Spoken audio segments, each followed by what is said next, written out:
Are you ready to have fun? Ngayong July, What's going on? inihahandog ng TV5 ang dalawang maningning na teleserye sa hapon.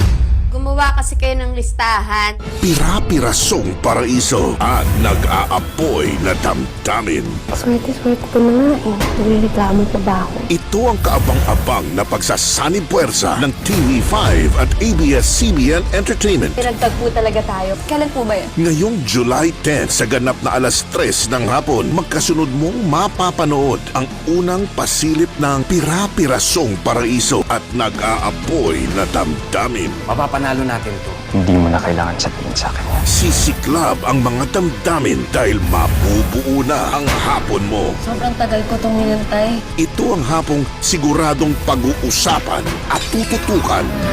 Exciting ang July sa TV5. Thank you, thank you, thank you, thank you. Clap, clap, clap.